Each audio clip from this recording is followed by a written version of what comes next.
حضرت طفیل بن عمرو دوسی رضی اللہ عنہ کا اپنی قوم کو دعوت دینا۔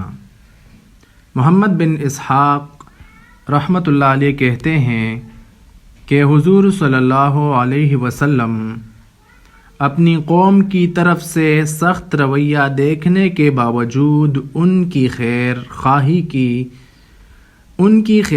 کی پوری کوشش کرتے رہتے، اور دنیا اور آخرت کی جس مصیبت میں وہ گرفتار تھے اس سے نجات پانے کی ان کو دعوت دیتے تھے۔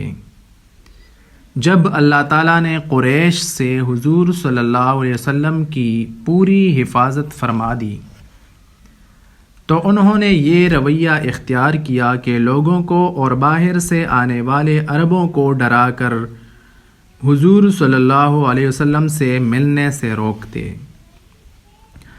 حضرت طفیل بن عمرو دوسی رضی اللہ عنہ بیان کرتے ہیں کہ وہ مکہ گئے اور حضور صلی اللہ علیہ وسلم وہاں ہی تھے۔ حضرت طفیل بہت معزز اور بڑے شاعر اور بڑے سمجھدار تھے۔ قریش کے چند آدمی ان کے پاس آئے اور ان سے کہا، اے طفیل، آپ ہمارے شہر میں آئے ہیں۔ یہ آدمی جو ہمارے درمیان رہتا ہے اس نے ہمیں بڑی مشکل میں ڈال دیا ہے، ہماری جماعت میں پھوٹ ڈال دی ہے۔ اس کی بات تو جادو کی طرح اثر رکھتی ہے۔ یہ باپ بیٹے میں اور بھائی بھائی میں اور میاں بیوی میں جدائی پیدا کر دیتا ہے۔ ہمیں خطرہ ہے کہ جو پریشانیاں ہم پر آ گئی ہیں کہیں وہ آپ پر اور آپ کی قوم پر نہ آ جائیں، لہٰذا آپ نہ تو اس سے بات کریں اور نہ اس کی کوئی بات سنیں۔ حضرت طفیل رضی اللہ عنہ کہتے ہیں کہ انہوں نے مجھ پر اتنا اصرار کیا اور اتنا پیچھے پڑے کہ میں نے بھی طے کر لیا کہ میں نہ تو حضور صلی اللہ علیہ وسلم سے کوئی بات سنوں گا اور نہ ہی ان سے کوئی بات کروں گا، یہاں تک کہ صبح کو جب میں مسجد جانے لگا تو کانوں میں روئی اس ڈر سے بھر لی کہ کہیں بلا ارادہ آپ صلی اللہ علیہ وسلم کی کوئی بات میرے کان میں نہ پڑ جائے۔ چنانچہ میں مسجد گیا تو حضور صلی اللہ علیہ وسلم کعبہ کے پاس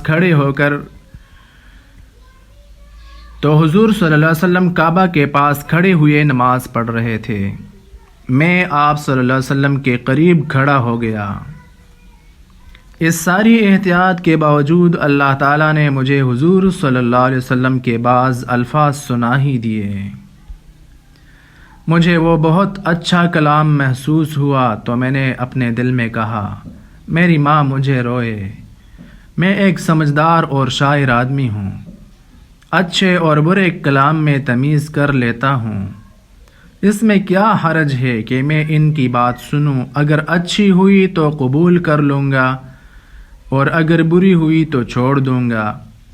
پھر میں وہاں انتظار میں بیٹھا رہا یہاں تک کہ حضور صلی اللہ علیہ وسلم نماز سے فارغ ہو کر گھر کو تشریف لے چلے تو میں بھی آپ صلی اللہ علیہ وسلم کے پیچھے چل پڑا، یہاں تک کہ جب آپ صلی اللہ علیہ وسلم اپنے گھر میں داخل ہو گئے تو میں نے آپ صلی اللہ علیہ وسلم کی خدمت میں حاضر ہو کر کہا، اے محمد، آپ کی قوم نے مجھ سے ایسے ایسے کہا، اور اللہ کی قسم مجھے آپ سے اتنا ڈراتے رہے کہ میں نے اپنے کانوں میں روئی اچھی طرح سے بھر لی تاکہ آپ کی بات نہ سن سکوں، لیکن اللہ تعالیٰ نے مجھے آپ کی بات سنا ہی دی۔ مجھے بہت اچھا کلام محسوس ہوا، آپ اپنی بات میرے سامنے پیش کریں۔ چنانچہ حضور صلی اللہ علیہ وسلم نے میرے سامنے اسلام کو پیش کیا اور مجھے قرآن پڑھ کر سنایا۔ فرماتے ہیں، اللہ کی قسم میں نے اس سے پہلے اس سے زیادہ عمدہ اور اس سے زیادہ انصاف والی بات نہیں سنی تھی۔ چنانچہ میں کلمہ شہادت پڑھ کر مسلمان ہو گیا اور میں نے عرض کیا، یا نبی اللہ، میری قوم میں میری چلتی ہے، میں ان کے پاس واپس جا کر انہیں اسلام کی دعوت دوں گا۔ آپ اللہ سے میرے لیے دعا کریں کہ اللہ تعالیٰ مجھے ایسی کوئی نشانی دے جس سے مجھے انہیں دعوت دینے میں مدد ملے۔ آپ صلی اللہ علیہ وسلم نے یہ دعا فرمائی، اے اللہ اس کو کوئی نشانی عطا فرما۔ چنانچہ میں اپنی قوم کی طرف چل پڑا۔ جب میں اس گھاٹی پر پہنچا جہاں سے میں اپنی آبادی والوں کو نظر آنے لگا تو میری دونوں آنکھوں کے درمیان چراغ کے مانند ایک چمکتا ہوا نور ظاہر ہوا۔ میں نے دعا مانگی، اے اللہ اس نور کو میرے چہرے کے علاوہ کسی اور جگہ ظاہر کر دے، کیونکہ مجھے خطرہ ہے کہ میری قوم والے آنکھوں کے درمیانی نور دیکھ کر یہ سمجھیں گے کہ ان کے دین کو چھوڑنے کی وجہ سے میرا چہرہ بدل گیا ہے۔ چنانچہ وہ نور بدل کر میرے گھوڑے کے سر پر آ گیا۔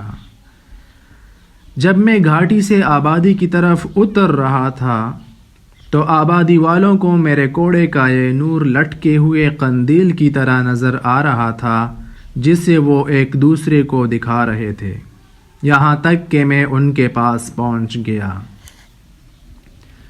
جب میں سواری سے اترا تو میرے والد آئے جو کہ بہت بوڑھے ہو چکے تھے۔ میں نے ان سے کہا، اے ابا جان مجھ سے دور رہیں، آپ کا مجھ سے کوئی تعلق نہیں اور نہ میرا آپ سے۔ انہوں نے کہا، اے میرے بیٹے کیوں؟ میں نے کہا، کیونکہ میں مسلمان ہو چکا ہوں اور محمد صلی اللہ علیہ وسلم کا دین اختیار کر چکا ہوں۔ میرے والد نے کہا، میرا دین بھی وہی ہے جو تمہارا دین ہے۔ پھر انہوں نے غسل کیا اور اپنے کپڑے پاک کیے، پھر میرے پاس آئے۔ میں نے ان پر اسلام پیش کیا، وہ اسلام میں داخل ہو گئے۔ پھر میری بیوی میرے پاس آئی، میں نے اس سے کہا، پرے ہٹ، میرا تم سے کوئی تعلق نہیں اور نہ تمہارا مجھ سے۔ اس نے کہا، کیوں؟ میرے ماں باپ آپ پر قربان ہوں۔ میں نے کہا، اسلام کی وجہ سے میرے اور تیرے درمیان جدائی ہو گئی ہے۔ چنانچہ وہ بھی مسلمان ہو گئی۔ پھر میں اپنے قبیلہ دوست کو اسلام کی دعوت دیتا رہا لیکن وہ انکار کرتے رہے اور انہوں نے بہت دیر کر دی۔ آخر میں نے حضور صلی اللہ علیہ وسلم کی خدمت میں مکہ حاضر ہو کر کہا، یا نبی اللہ، قبیلہ دوست نے مجھے ہرا دیا، یعنی میں نے انہیں بہت دعوت دی لیکن وہ ایمان نہ لائے، آپ ان کے لیے بد دعا کر دیں۔ آپ صلی اللہ علیہ وسلم نے بجائے بد دعا کرنے ان کے لیے دعا فرمائی کہ اے اللہ دوست کو ہدایت دے دے، اور مجھ سے فرمایا اپنی قوم میں واپس جاؤ اور ان کو دعوت دیتے رہو لیکن ان کے ساتھ نرمی سے پیش آؤ۔ چنانچہ میں واپس آیا اور قبیلہ دوست میں ٹھہر کر ان کو اسلام کی دعوت دیتا رہا، یہاں تک کہ حضور صلی اللہ علیہ وسلم ہجرت فرما کر مدینہ تشریف لے گئے اور بدر اور احد اور خندق کے غزوات بھی ہو گئے۔ پھر میں اپنی قوم کے مسلمانوں کو ساتھ لے کر حضور صلی اللہ علیہ وسلم کی خدمت میں آیا، اور اس وقت حضور صلی اللہ علیہ وسلم خیبر گئے ہوئے تھے۔ میں دوست کے 70 یا 80 گھرانوں کو لے کر مدینہ پہنچا۔ حضرت ابن عباس رضی اللہ عنہما حضرت طفیل بن عمر رضی اللہ عنہ کے اسلام لانے اور ان کے اپنے والد اور بیوی اور اپنی قوم کو دعوت دینے اور ان کے مکہ آنے کے قصے کو تفصیل سے ذکر کرتے ہیں، اور اس میں یہ اضافہ بھی ہے کہ ان کو حضور صلی اللہ علیہ وسلم نے ذوالکفین بت کے جلانے کے لیے بھیجا تھا اور یہ یمامہ بھی گئے تھے، اور اس بارے میں انہوں نے خواب بھی دیکھا تھا اور غزوہ یمامہ میں یہ شہید ہو گئے تھے۔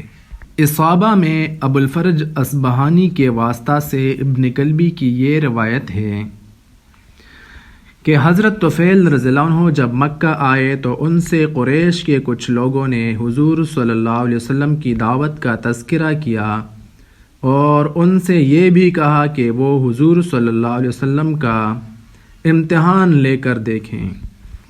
چنانچہ انہوں نے حضور صلی اللہ علیہ وسلم کے پاس جا کر اپنے شعر پڑھ کر سنائے۔ حضور صلی اللہ علیہ وسلم نے سورہ اخلاص اور معوذتین پڑھ کر سنائے۔ یہ فوراً مسلمان ہو گئے اور اپنی قوم کے پاس واپس چلے گئے۔ پھر کوڑے میں نور کے ظاہر ہونے کا قصہ بھی ذکر کیا۔ انہوں نے اپنے والدین کو دعوت دی۔ والد تو مسلمان ہو گئے لیکن والدہ نہ ہوئیں، اور انہوں نے اپنی قوم کو دعوت دی جن میں سے صرف حضرت ابو ہریرہ رضی اللہ عنہ نے ان کی دعوت کو قبول کیا۔ اس کے بعد انہوں نے حضور صلی اللہ علیہ وسلم کی خدمت میں حاضر ہو کر عرض کیا، کیا آپ چاہتے ہیں کہ میں آپ کو دوست کی زمین مل جائے جو کہ مضبوط اور محفوظ قلعہ ہے، یعنی حملہ کر کے اس پر قبضہ کر لیں یا ان کے لیے بد دعا کریں؟ لیکن حضور صلی اللہ علیہ وسلم نے دوست کی ہدایت کی دعا کی۔ تو حضرت طفیل رضی اللہ عنہ نے حضور صلی اللہ علیہ وسلم سے کہا، میں تو ان کی ہدایت کی یہ دعا نہیں چاہتا تھا۔ حضور صلی اللہ علیہ وسلم نے فرمایا، ان میں تیرے جیسے بہت سارے ہیں۔ راوی کہتے ہیں کہ حضرت جندب بن عمرو بن حمہ بن عوف دوسی رضی اللہ عنہ زمانہ جاہلیت میں کہا کرتے تھے کہ اس مخلوق کا کوئی نہ کوئی خالق ضرور ہے، لیکن وہ کون ہے یہ میں نہیں جانتا۔ جب انہوں نے حضور صلی اللہ علیہ وسلم کی خبر سنی تو اپنی قوم کے 75 آدمیوں کو لے کر چل پڑے اور حضور صلی اللہ علیہ وسلم کی خدمت میں حاضر ہو کر خود بھی مسلمان ہوئے اور ان کے ساتھی بھی مسلمان ہوئے۔ حضرت ابو ہریرہ رضی اللہ عنہ فرماتے ہیں کہ حضرت جندب رضی اللہ عنہ ایک ایک آدمی کو حضور صلی اللہ علیہ وسلم کی خدمت میں مسلمان ہونے کے لیے پیش کرتے جاتے تھے۔ حضرت علی رضی اللہ عنہ کا قبیلہ ہمدان کو دعوت دینا اور حضرت خالد بن ولید رضی اللہ عنہ کا بنو حارث بن کعب کو دعوت دینا اور حضرت ابو امامہ رضی اللہ عنہ کا اپنی قوم کو دعوت دینا، اسی دعوت کے باب میں عنوان حضور صلی اللہ علیہ وسلم کا اللہ تعالیٰ کی دعوت کے لیے جماعتوں کو بھیجنا کے تحت پہلے گزر چکا ہے۔